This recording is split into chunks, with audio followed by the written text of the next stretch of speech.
ಪಟ್ಟಣಹಳ್ಳಿ ವ್ಯಾಪ್ತಿಯ survey number 103/A ರಲ್ಲಿ 24 ಎಕರೆ ಸರ್ಕಾರಿ ಭೂಮಿಯನ್ನು 6 ಮಂದಿಗೆ ತಲಾ 4 ಎಕರೆಯಂತೆ ಸರ್ಕಾರಿ ಭೂಮಿಯನ್ನು ಅಕ್ರಮವಾಗಿ ಪರಂಬರೆ ಮಾಡಿರುವ ಮಾಹಿತಿ ಸಿಕ್ಕಿದ ಕೂಡಲೇ ಶಾಸಕ ಪಿಎಂ ನರೇಂದ್ರಸ್ವಾಮಿ ಅವರು ಸದನಕ್ಕೆ ಹಾಗೂ ಮುಖ್ಯಮಂತ್ರಿಗಳ ಗಮನಕ್ಕೆ ತಂದು ಕೂಡಲೇ ಅಕ್ರಮವೆಸಗಿದ್ದ ಅಧಿಕಾರಿಯನ್ನು ಜಿಲ್ಲಾಧಿಕಾರಿಗಳ ಮೂಲಕ ಅಮಾನತುಗೊಳಿಸಿದ್ದಾರೆ. ಜೊತೆಗೆ ಪ್ರಕಾಶ್ ವಿರುದ್ಧ ಎಫ್ಐಆರ್ ದಾಖಲಿಸಿದ್ದಾರೆ. ಯಾರೇ ಅಧಿಕಾರಿ ತಪ್ಪು ಮಾಡಿದರೂ ಅವರ ವಿರುದ್ಧ ಶಾಸಕರು ಕ್ರಮ ಕೈಗೊಳ್ಳಲಿದ್ದಾರೆ. ಬ್ಲಾಕ್ ಕಾಂಗ್ರೆಸ್ ಅಧ್ಯಕ್ಷ ಕೆಜೆ ದೇವರಾಜು ತಿಳಿಸಿದರು. ಪಟ್ಟಣದ ಪ್ರವಾಸಿ ಮಂದಿರದಲ್ಲಿ ಸುದ್ದಿಗೋಷ್ಠಿಯಲ್ಲಿ ಮಾತನಾಡಿದ ಅವರು, ಮಾಜಿ ಶಾಸಕರು ಪ್ರತಿಗೋಷ್ಠಿಯಲ್ಲಿ ಶಾಸಕರ ಎಡಬಲ ಇದ್ದವರಿಗೆ ಅಕ್ರಮವಾಗಿ ಸರ್ಕಾರಿ ಭೂಮಿಯನ್ನು ಖಾತೆ ಮಾಡಲಾಗಿದೆ ಎಂದು ಆರೋಪಿಸಿರುವುದಕ್ಕೆ ಸತ್ಯಕ್ಕೆ ದೂರವಾಗಿದ್ದು, ಮಾಜಿ ಶಾಸಕರ ಎಡಬಲದ ಮುಖಂಡರು ಅಕ್ರಮವಾಗಿ ಸರ್ಕಾರಿ ಭೂಮಿಯನ್ನು ಖಾತೆ ಮಾಡಿಸಿಕೊಂಡಿದ್ದಾರೆಂದು ದೂರಿದರು. ಶಾಸಕ ಪಿಎಂ ನರೇಂದ್ರಸ್ವಾಮಿ ಅವರು ತಾಲೂಕಿನಲ್ಲಿ ನಡೆದಿರುವ ಅಕ್ರಮ ಭೂ ಕಬಳಿಕೆ ವಿರುದ್ಧ ನಿರಂತರವಾಗಿ ಹೋರಾಟ ನಡೆಸಿಕೊಂಡು ಬರುತ್ತಿದ್ದಾರೆ.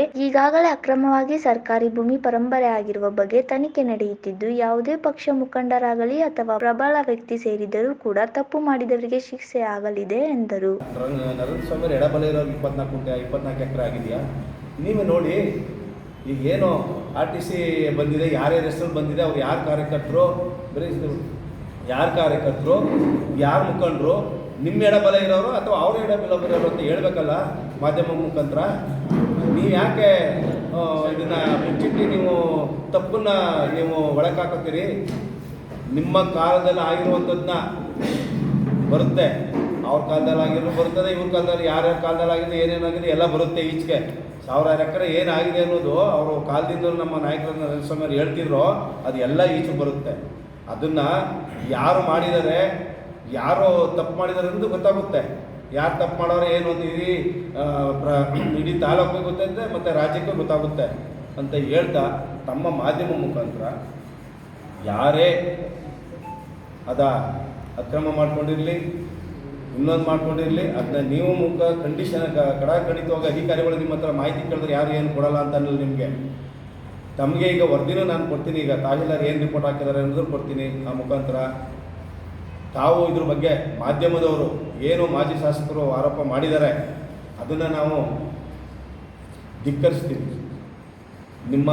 ನಿಮ್ಮ ಮಾತು ಸತ್ಯವಾದರೆ ನಾವು ಒಪ್ಕೋತೀವಿ. ತಪ್ಪು ಮಾಡಿರೋರು ಯಾರೇ ಆಗಲಿ ಅವ್ರ ಶಿಕ್ಷೆ ಆಗಲಿ ಅಂತ ನಾವು ನಿಮ್ಮ ಮುಖಾಂತರ ತಿಳಿಸೋಕ್ಕೆ ಇಷ್ಟಪಡ್ತೀವಿ.